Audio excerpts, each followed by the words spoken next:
podría Que no. evitar que entre el ruido de ambiental de su casa, Gerson. Se oyen unas voces de unos niños. No, profe, creo que es el compañero. No. Porque activaba el micrófono. Ah, bueno. Alguien más tenía activado el micrófono. Solo les digo que Ariel, yo voy a ir cambiando a distintos compañeros que van a dar la clase lo más posible. El día de hoy le toca a Gerson.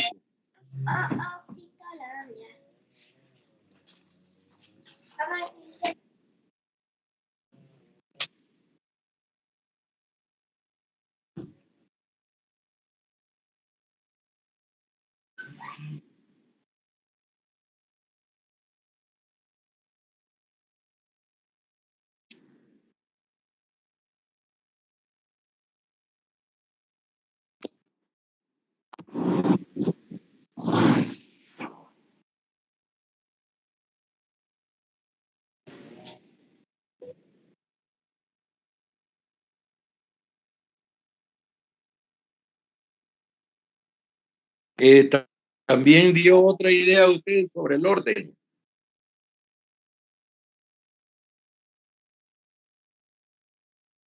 Ok. Entonces, la última pregunta es sobre las teorías del desarrollo. ¿Cuántas son y cuáles son? Teorías del desarrollo. Teorías del desarrollo. Son 4 teorías. Sí.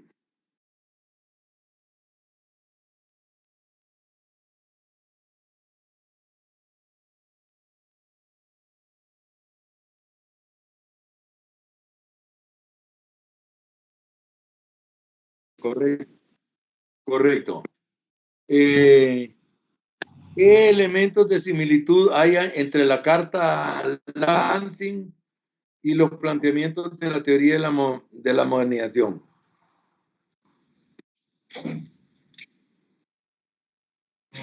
No, pero yo no le pregunto eso. Le estoy hablando que me compare y me hable solo de lo que tienen en común.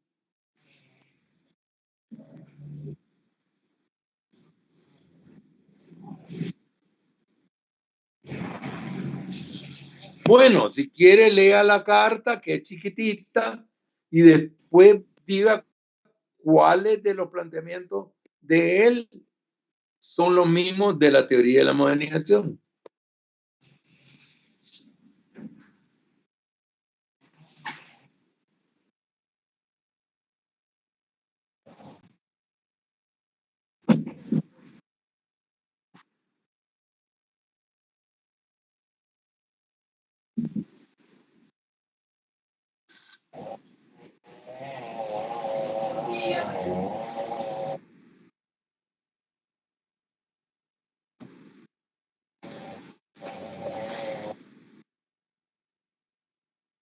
Mejor termínela. Termínala toda la carta. Sí.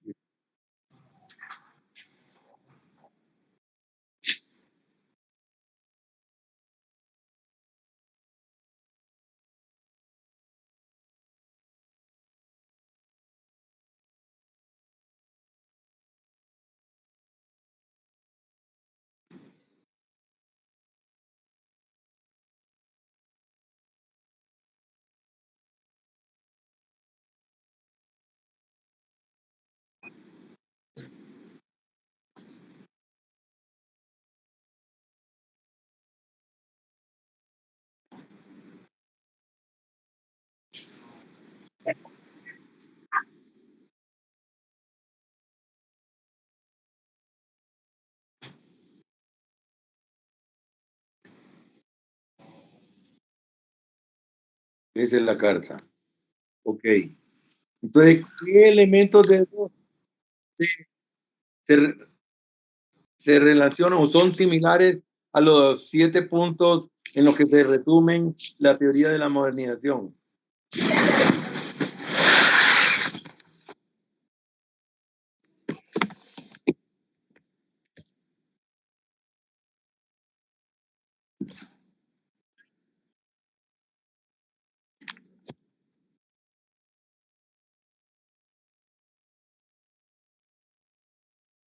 ¿Por qué? No. No, que le... ¿Y por qué son similares? ¿Por qué sale con eso? ¿Por qué sale ese muchacho ahí?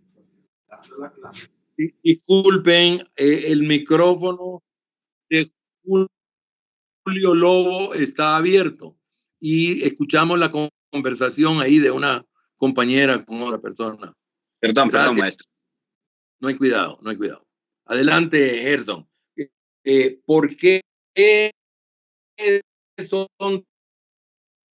similares?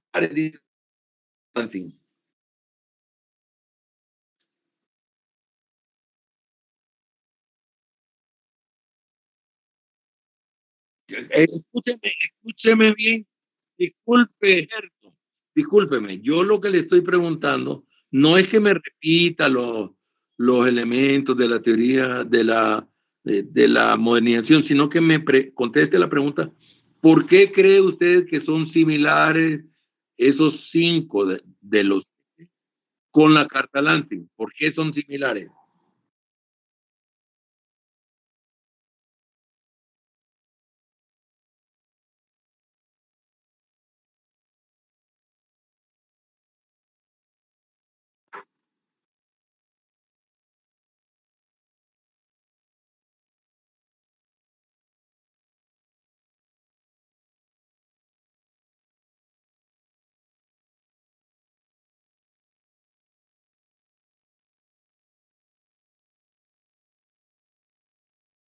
Pero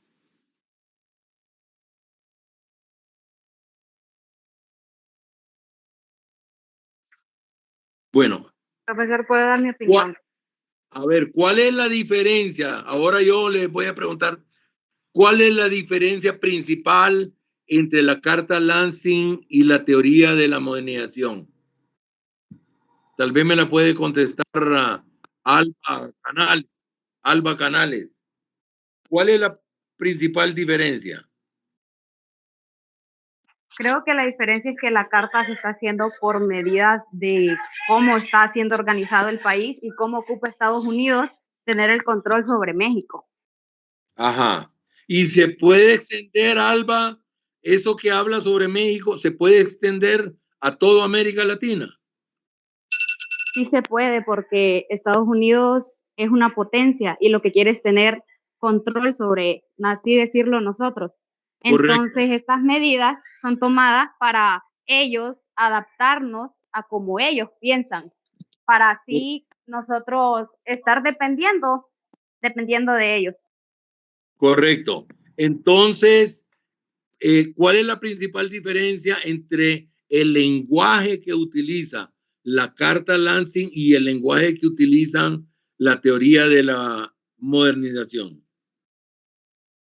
Creo que la principal diferencia es que la carta refiere a que copiemos a Estados Unidos, no, perdón, a que tomemos nos dejemos tomar por Estados Unidos y sus bondades.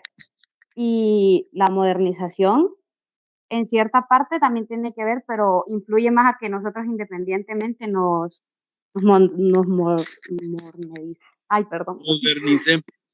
Modernicemos, sí, profesor. Correcto. ¿Podría, esta pregunta no solo es para Alba y Gerson Ariel, sino que para todos y todas, podríamos decir que mientras la teoría de la organización usa un lenguaje que, como dice la compañera Alba, está en un lenguaje como hablando de qué tenemos que hacer para que los países latinoamericanos nos modernicemos en beneficio de nosotros. En cambio, la carta Lansing habla peladamente porque es una carta privada que nunca pensó Lansing y Hearst no pensaron que se iba a hacer pública, ¿verdad? Nunca pensaron que se iba a hacer pública, entonces él habla peladamente, para decirlo en lenguaje hondureño popular, habla peladamente de cuáles son las intenciones. En cambio, la teoría de la modernización lo hace indirectamente como que si está dando recetas, Lorenz, que fue el que la hizo, esos 7 puntos, el que más sistematizó la teoría de la modernización es un funcionario de la AID, de la USAID. Y entonces lo pone como que si es una teoría, lo ponemos dentro de las 4 teorías del desarrollo para superar el subdesarrollo, ¿verdad?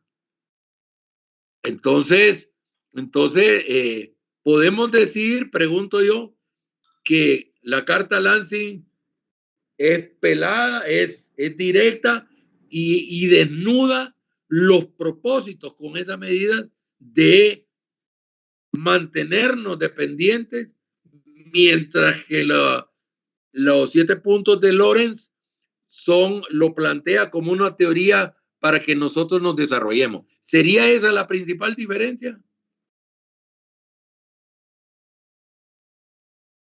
Yo opino que sí, porque con la carta se ve claro las verdaderas intenciones. Correcto. Entonces, y la teoría son como indicaciones que debemos de seguir. Sí, que debemos de seguir supuestamente para superar el subdesarrollo y entrar al desarrollo, ¿verdad? Pero ustedes ven, como lo dijo Ariel, hay como 5 elementos de esas 7 que son lo mismo que dice Lansing, ¿verdad? Entonces, como dijeron algunos de ustedes, y que yo resumo, la carta Lansing habla peladamente. Y les voy a dejar como tarea diaria, anoten por favor, leer y analizar la carta Rolston.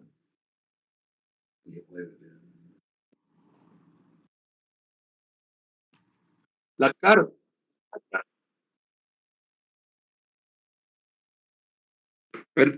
Perdone.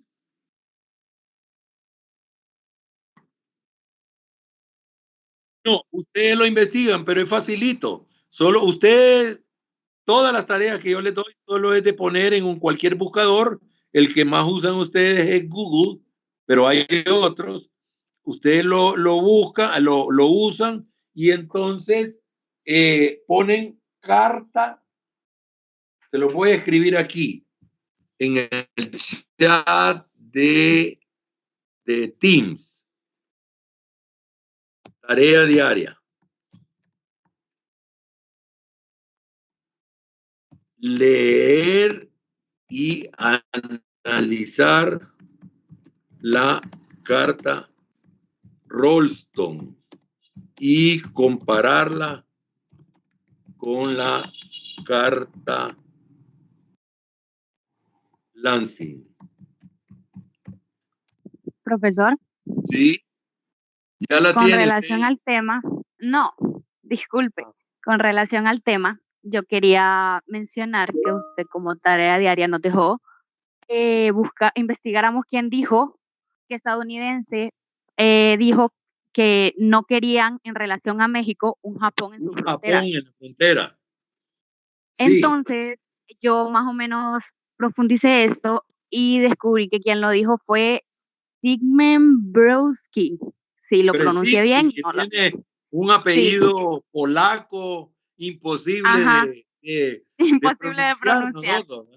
Bueno, yo leí que en 1960 él hizo un libro que se llamaba Tecnotrónica y manejaba la globalización como un instrumento, por así decirlo, pero que en realidad era un instrumento de dominio para los Estados Unidos a beneficio de ellos, que no quieren nada más que controlar realmente. Correcto. Carta Lansing, que también es un referente a ello. Correcto. A mí no me gusta pedir yo las tareas diarias, sino que sean ustedes los que lo digan. Porque para mí es bien importante, sobre todo quien la trae a colación, ¿verdad? Entonces la felicito, Alba, Correcto. Y estamos siempre sobre el mismo tema. ¿Cómo dice?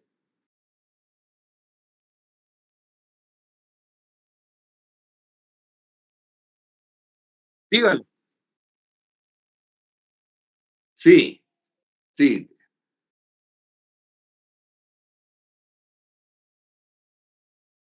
Sí,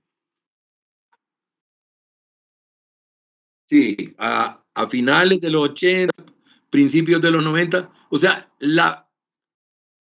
el acontecimiento, ¿cuáles son los dos acontecimientos históricos que marcan el inicio y el final de la Guerra Fría?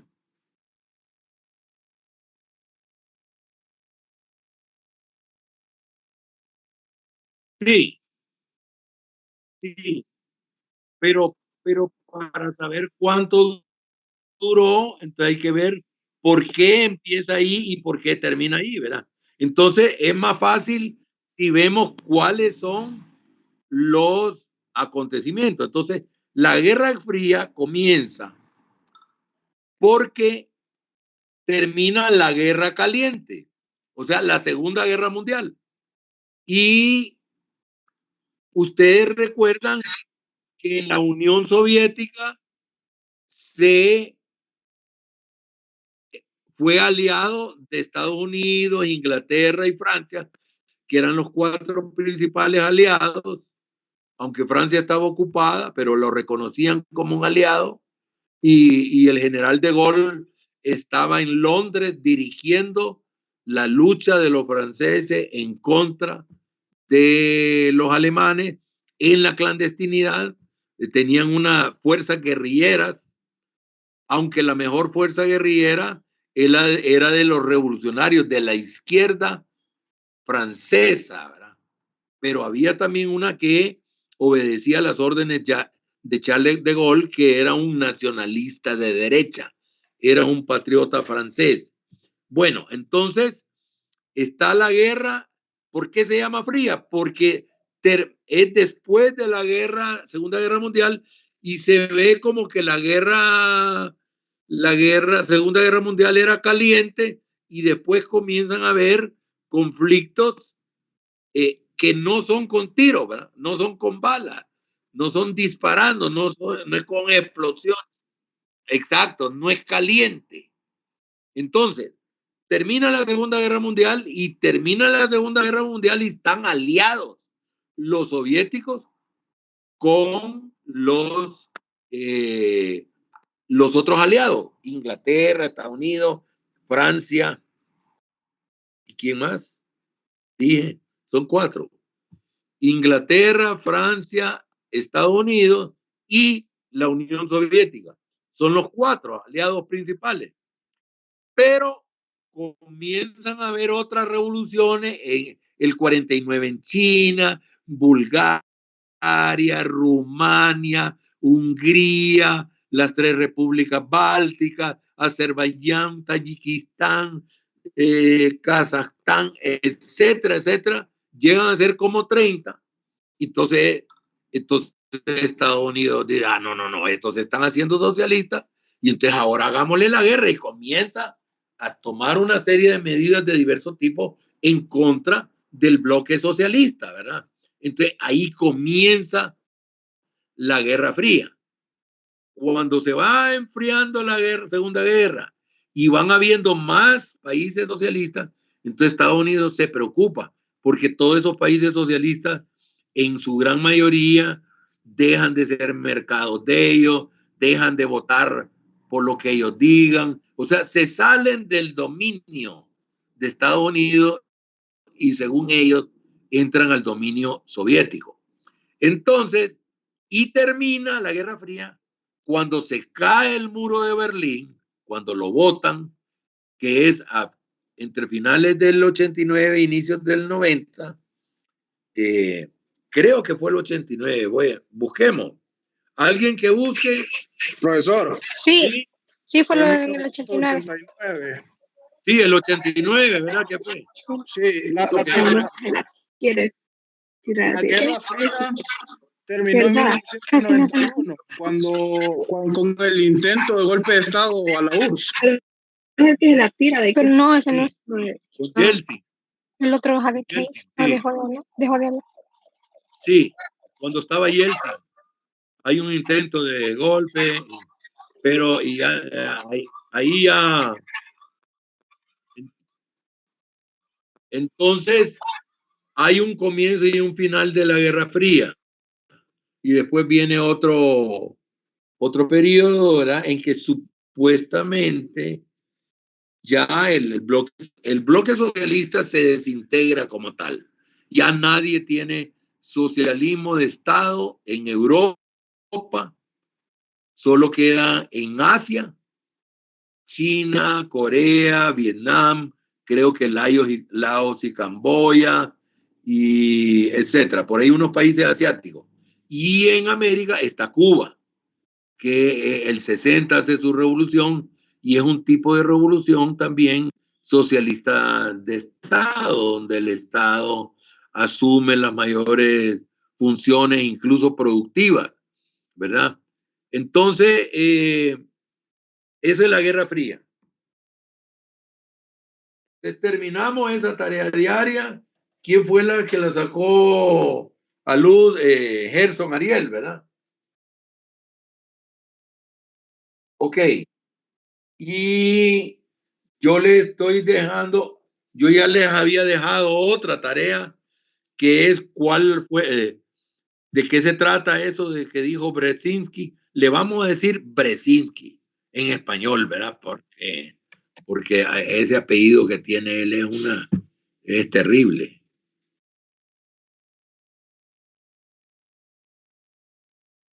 Ok.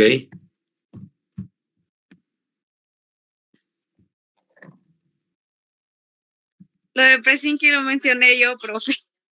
Sí, yo no he preguntado. Fue Alba, ¿verdad? Sí, profe. Sí. ¿Y por qué le da risa? Yo no estoy diciendo que lo dijo nadie más. Lo que dijo Gerson Ariel, él comenzó con la resolución del examen y después él planteó lo de qué. No, solo eso, solo en eso estaba. Y usted fue la que planteó dos cosas, ¿verdad? No, planteó Es lo que de la Guerra Fría. estábamos hablando de la carta Lansing. Entonces yo le mencioné sobre Brzezinski y Sí. mi compañero mencionó que entre las tareas diarias que ha dejado usted está investigar lo de la Guerra Fría. Lo de la Guerra Fría. Lo de la Guerra Fría, correcto. Que no venía al caso, ¿verdad? Aprovechemos que hasta ahorita trajo el cargador Gerson. Bueno, ok. Para que no se me olvide, apunten como tarea diaria que vamos a continuar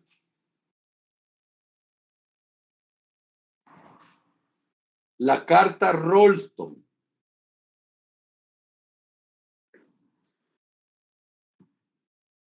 Carta Rolston.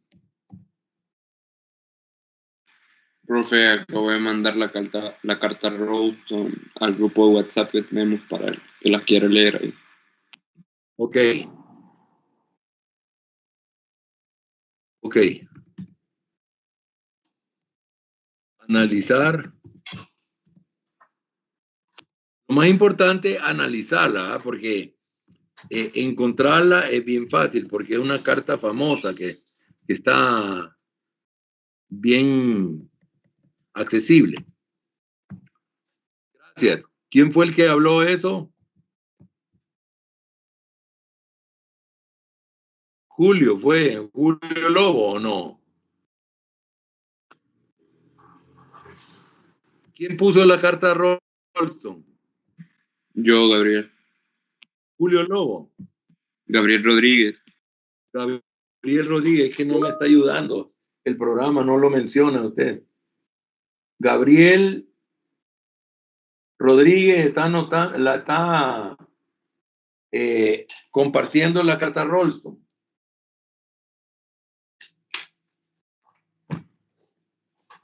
Entonces, ¿cuáles son las tareas diarias que estoy dejando para lunes?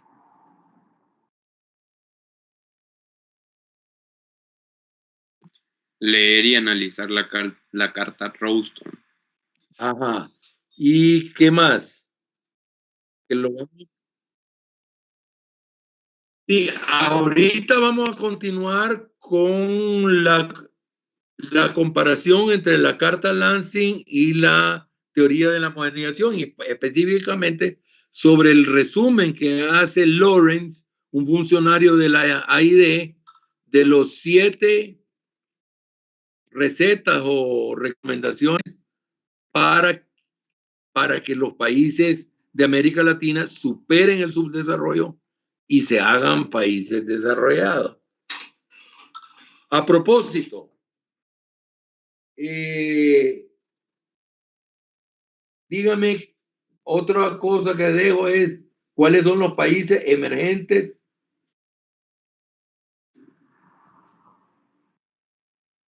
y tigres o dragones asiáticos. ¿Cuáles son los llamados tigres, dragones o asiáticos? Que incluso ya la literatura más actual está hablando de que ellos ya se hicieron países desarrollados. Hay 4 países que cuando termina la Segunda Guerra Mundial son países tan pobres como nosotros y que ahora, debido a ciertas políticas públicas favorables al desarrollo, ya se desarrollaron. Que me digan ustedes cuáles son esos 4 países y que se analice la experiencia de esos 4 países. Y son los países emergentes. Alguna vez se le llama países emergentes en general a todos los países subdesarrollados, pero es sobre todo a los países considerados subdesarrollados, pero que se les ve en un proceso como de que quieren y que van consiguiendo salir del subdesarrollo y hacerse países desarrollados. Profe, los creo 4 que con ese países. término he escuchado a Singapur, Ajá, también a Taiwán, si no me equivoco, ajá. y creo que otro compañero iba a hablar que él diga los otros 2 si él sabe. Hong Kong y Corea del Sur. Corea del Sur, ¿y cuál otro? Hong Kong. Hong Kong, correcto. Hong Kong, que es parte de China, en ese momento todavía no ha vuelto a China, volvió a China hasta el 97. Y él, cuando vuelve a China, ya es un tigre o un dragón asiático, que son esos 4 países que han mencionado ustedes. Fue Alba Canales, era 2. Sí, profesor. Y la otra fue Gabriel Rodríguez, ¿verdad? Correcto. Sí, entonces son Corea del Sur. ¿Alguno de ustedes ha visto series de Netflix coreanas o películas coreanas? Yo sí las he visto. Sí, profesor, lo llamamos. Yo también. Y han visto las ciudades, las ciudades parecen cualquier ciudad de un país desarrollado, ¿no? Con los rascacielos, las obras urbanísticas de los pasos a desnivel y todo eso, ¿verdad? Son países bastante desarrollados urbanísticamente, y recordemos que para el neoliberalismo, ¿qué desarrollo? Crecimiento económico. Crecimiento económico al nivel de PIB per cápita. El crecimiento económico se mira en el tamaño del PIB, en la tasa de crecimiento económico, que es la tasa de crecimiento del PIB, y el PIB per cápita. Y luego hay otros 2 elementos. ¿Cuáles son? Urbanización. Industrialización. Urbanización e industrialización, correcto. Entonces, todos esos países llenan esos requisitos. Ahora, ese concepto es unívoco.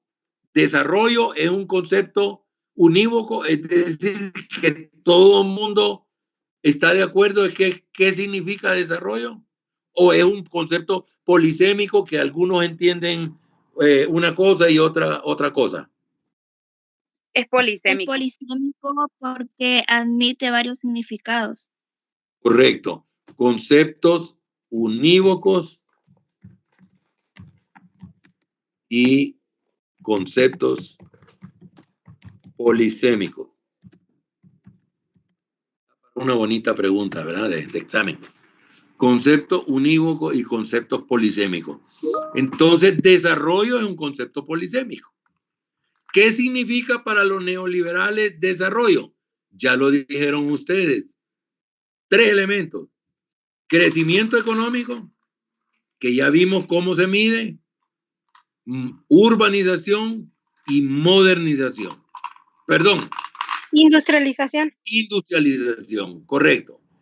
¿Y qué es lo que planteamos los que vemos el tema no desde la burguesía, los grandes empresarios, los intereses del capital, del gran capital, sino que procuramos ver la realidad desde los sectores populares, de la mayoría de la gente y de toda la gente? ¿Qué institución mundial procura ver las cosas de esa manera y definir el desarrollo en función de toda la población? La ONU. Exactamente, la ONU. Y los sociólogos, en su gran mayoría, así lo hacemos, ¿verdad? Nosotros así pensamos, ¿verdad? Entonces, ¿qué concepto hemos adoptado? Desarrollo humano. Desarrollo humano. Correcto. ¿Y ese desarrollo humano cómo se define? Se define como que las generaciones por venir puedan gozar de los mismos recursos que estamos gozando nosotros. Eso es la sostenibilidad, Alba. Eso no define el concepto de desarrollo, sino que si el desarrollo del que estamos hablando, que es desarrollo humano, ya dijimos, es o cualquier desarrollo, es o no es sostenible. Su respuesta es una respuesta a la pregunta: ¿en qué consiste la sostenibilidad de una concepción de desarrollo? Y la respuesta es la que usted dijo. Si está utilizando recursos en una cuantía o de una manera en la cual está cuidando que esos mismos recursos estén disponibles también para las generaciones futuras, entonces estamos hablando de que es un desarrollo sostenible. Entonces la pregunta es, ese desarrollo humano, ¿qué cualidad debe tener según el consenso que hay en Naciones Unidas, en la ONG del desarrollo, en la sociología? ¿Qué cualidad es la principal que debe tener ese desarrollo? El desarrollo humano.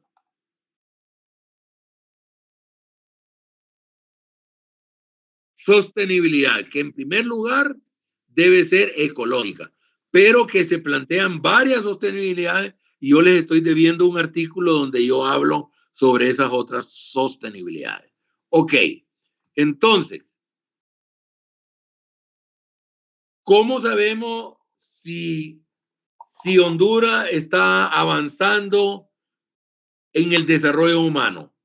Si Honduras está avanzando en el desarrollo humano, es que la población está avanzando en el desarrollo humano, no el país solo, como el Producto Interno Bruto que lo tiene el país, ¿no? Aunque el pueblo, aunque lo produzcan solo un grupito de empresas, no importan esos conceptos para los neoliberales. Entonces, ¿cómo se mide? ¿Quién lo mide? si estamos avanzando en el desarrollo humano de un país.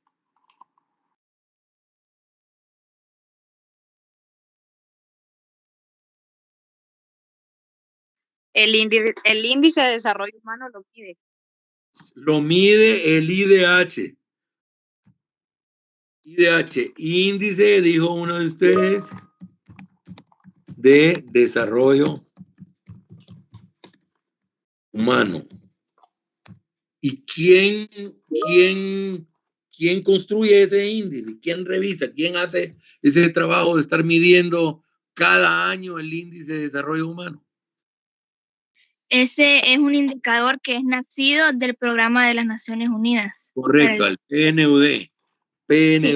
Programa de las Naciones Unidas para el Desarrollo, hace ese trabajo. Y el sociólogo hondureño que más ha trabajado en eso es Mario Pozas. Es el sociólogo hondureño, es junto con Guillermo Molina Chocano los dos sociólogos hondureños más destacados, más citados, que más han publicado, y también más famosos en el mundo del desarrollo oficial, ya vemos, porque habemos otros que somos más conocidos en relación a, por ejemplo, el trabajo de ONG de desarrollo, pero la mayor parte de mi trabajo, yo he vivido 25 años fuera de Honduras, ¿verdad? Entonces, soy más conocido fuera de Honduras que dentro de Honduras. Bueno, entonces, el índice de desarrollo humano, si nosotros queremos ver el índice más actual que se haya hecho, que puede ser el del 20 o el del 19, físicamente, ¿dónde lo vamos a encontrar?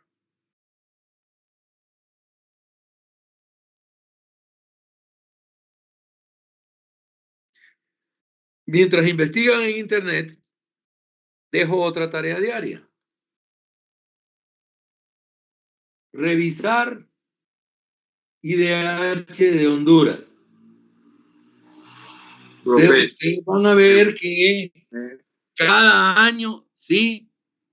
El IDH de Honduras es el año 2019 es de 0.634 y está en el ranking 132. 132, correcto. Ese lo habíamos dado en alguna clase y yo lo comparé con el IDH de Cuba. Con el de Cuba. ¿Y Cuba en qué lugar está? Está en la posición 70. 70, asediada por la potencia más grande y poderosa en todo sentido, tecnológicamente, económicamente, militarmente, ¿verdad? Y que quiere que tenga el peor índice posible para que su pueblo derroque a ese gobierno. O sea, es uno de sus objetivos estratégicos. Estados Unidos, sí. Estados Unidos gasta más dinero en destruir el desarrollo de Cuba que en promover el desarrollo de toda la región, digamos de Centroamérica y el Caribe. Midamos lo que gasta en que se desarrollan México, Centroamérica y el Caribe y comparémoslo con lo que gasta para arruinar el desarrollo de Cuba y vamos a ver que invierte más en fregar a Cuba que en ayudarnos a nosotros. Y yo he llegado a la conclusión estos últimos años que no es tanto que quiera derrocar, aunque ahora hubo otro intento, ¿verdad? Sino que lo que le interesa es que no veamos los pueblos de América Latina y del mundo el modelo de desarrollo cubano como un modelo más interesante. Y más preocupante para la política exterior de Estados Unidos es que todas las encuestas que se han hecho en América Latina, y pueden ustedes investigarlo, y le han preguntado a la gente que qué prefiere, que haya un buen desarrollo humano, que la gente tenga mejor nivel de vida o que haya más democracia formal, ¿verdad? La democracia formal, que es la que le interesa a Estados Unidos, que es de que la gente vote, que todos los partidos políticos que se quieran inscribir se inscriban, que hayan elecciones cada 4, 5, 6 años, ¿verdad? Esa es la que interesa, que se vea como que hay una democracia, es lo que interesa a Estados Unidos, no que haya democracia de verdad, sino que se mire una democracia de partidos políticos, lo que se llama una democracia multipartidaria, que por cierto, para mí es la menos peor, digo yo, en broma, de los sistemas políticos. A mí me gusta la democracia multipartidaria, ¿verdad? Soy partidario de ella, pero reconozco que pueden haber otros sistemas políticos que quieran otros pueblos adoptarlo y que a ellos les funcione mejor. Porque si no, miremos, solo es de ver el IDH. Nosotros en el lugar 132, con 73% de pobreza antes de la pandemia y 43% de pobreza extrema, y Cuba sin pobreza extrema, y no sé cómo anda en cuanto a pobreza, probablemente no hay pobres en Cuba, pero todos tienen un nivel de vida mucho menor al promedio de los países desarrollados, ¿verdad?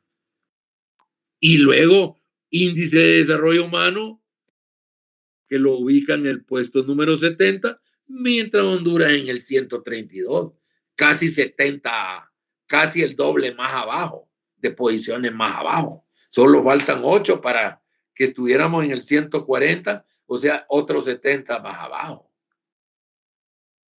Entonces, hay una... Cuba tiene un índice de 0.783. ¿Quién? Cuba, Cuba, 783. 0.23. Cuba, puesto 70.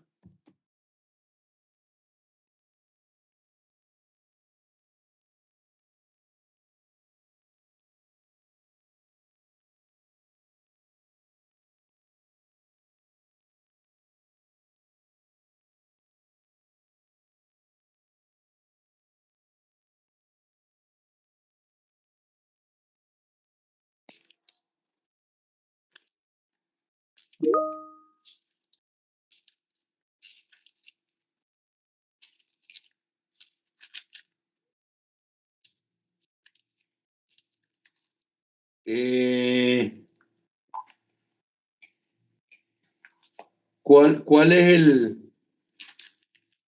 el de Honduras? Dijimos, lo estoy buscando y no lo encuentro. El de Honduras es 0.634. Sí. 0.64. 0.634 y puesto 132, 132. creo. Sí, 132. Sí, Honduras, 2 puntos. 0.63 IDH, índice de desarrollo humano, ¿eh? Y puesto 132. Ahora, ¿cuál otro indicador, medida o coeficiente se utiliza para ver la desigualdad en la distribución de la riqueza del país? El coeficiente de Gini se utiliza.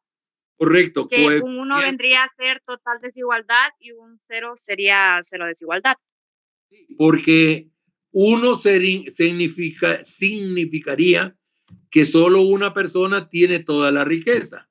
Y el coeficiente y el otro extremo sería un coeficiente igual al PIB per cápita, ¿verdad? O sea, como que si todo el Producto Bruto estuviera distribuido exactamente por igual entre toda la población, ¿verdad?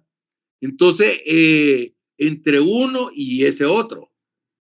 Ok, entonces, veamos cuál es el coeficiente de Gini de Honduras y cuál es el de Cuba. El de Honduras es de 48. 0.53. Tengo yo. ¿Cuál tiene usted? Según aquí en la página, cómo lo miden, me aparece de que el de Honduras es de 48,2. Pero el coeficiente de Gini se mide por un valor de 0 punto algo, porque es entre 1 y menos de 1, que es 0.99, sería casi igual a 1. No puede ser 40 y pico. Eso es un número. Supongo que ya están menor en un promedio de 100. Sí, me imagino, porque es que es el único lugar donde aparece directamente en todos los países. Seguramente es 0.48. Exacto. Pero búsquenlo ustedes. Búsquenlo, síganlo buscando. Yo tengo 0.53, pero no la fuente. No sé si es CEPAL, porque aquí menciono CEPAL, pero busquémoslo. No tengo seguridad de la fuente. 0.53 Honduras y mi tarea diaria, medir el coeficiente de Gini de Cuba. ¿Cuál creen ustedes que va a ser de más desigualdad? ¿El de Cuba o el de Honduras? El de Honduras. El de Honduras, claramente. Porque Honduras, una pregunta, esto ya lo hemos hablado.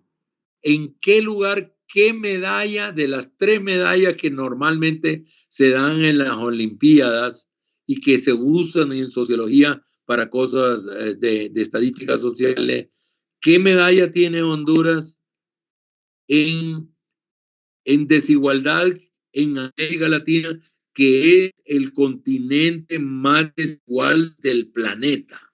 De todos los continentes del mundo, de todas las regiones del mundo, la región más desigual del planeta es América Latina. ¿Y qué medalla tiene Honduras dentro de dentro de América Latina? De bronce. De bronce. De bronce. Sí, correcto. La medalla de bronce. Medalla de bronce. ¿Qué quiere decir medalla de bronce? Que tenemos ¿qué puesto? El tercer lugar. Tercer lugar. Correcto. Tenemos el tercer lugar en desigualdad. Ahora le voy a hacer una pregunta que no es de sociología. De sociología es analizar las opiniones sobre esto, ¿verdad? Pero la sociología no dice cómo deberían de ser las cosas. Pero yo le pregunto, según ustedes, que son un grupo de esta manera no representativo estadísticamente, pero que probablemente sus opiniones son bastante cercanas a las opiniones predominantes en los estratos medios cultos urbanos de Honduras. ¿Creen ustedes que es correcto que Honduras, que no es un país pobre, cómo se describe a Honduras ahora? Es un país, según la renta Vías de desarrollo. Sí, en vías de desarrollo, pero el nivel de renta es de un país pobre o de un país de renta media. Es de renta media baja, porque se divide a su vez en otros 3 subestratos. Pero Honduras ya salió de los países con renta baja, o sea, los países más pobres del mundo.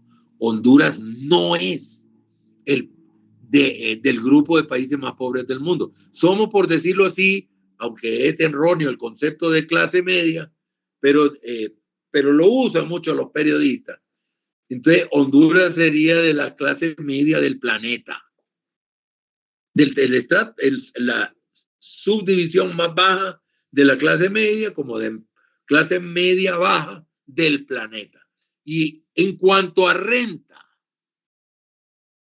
¿y a ustedes les parece correcto desde el punto de vista de los intereses de ustedes, no de la sociología, de usted que sea tan desigual la distribución de la riqueza en Honduras, o estarían de acuerdo con medidas de políticas públicas para propiciar, como quiere el Banco Mundial, una mejor distribución del ingreso de tal manera que la riqueza estuviera mejor repartida.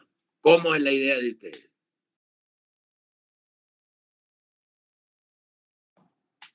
Está bien que sea. Creo que todos estaríamos de acuerdo que fuese mejor repartida. ¿Creen ustedes que la forma en que está repartida se debe a que los que tienen más riqueza son más inteligentes que ustedes, hacen mejor las cosas desde el punto de vista del esfuerzo productivo, o cree que su riqueza es porque están más pegados al Estado y hacen maniobras no muy legales y no muy honestas para tener ese nivel de riqueza? En el caso de Honduras, Riquezas, profesor, la mayoría son gracias a la corrupción. sí, profe, En la mayoría de los casos es corrupción. de países extranjeros que vinieron a robar tierras hondureñas, que quedaron con esos apellidos y que quedaron con la mayoría de todo el dinero del país. Bueno, vamos a continuar con eso en la próxima clase, pero ha estado muy interesante la clase. Tenemos, y sobre todo en la próxima clase, porque ya se nos terminó hasta el extra inning, el tiempo complementario, porque son las 16 horas ya. Pues vamos a ver no solo si ustedes lo consideran justo y qué políticas públicas deberían de haber para que hubiera una mejor distribución de la riqueza, como todos los organismos internacionales concernidos, como Programa de Naciones Unidas para el Desarrollo y Banco Mundial plantean. A eso vamos a seguir analizándolo de ahora y vamos a tratar de profundizar en esa parte. Nos vemos el lunes. Nos vemos, profe. Nos vemos, buen día. Buen día. Buenas tardes. Bueno, hasta luego, Gerson Ariel. Y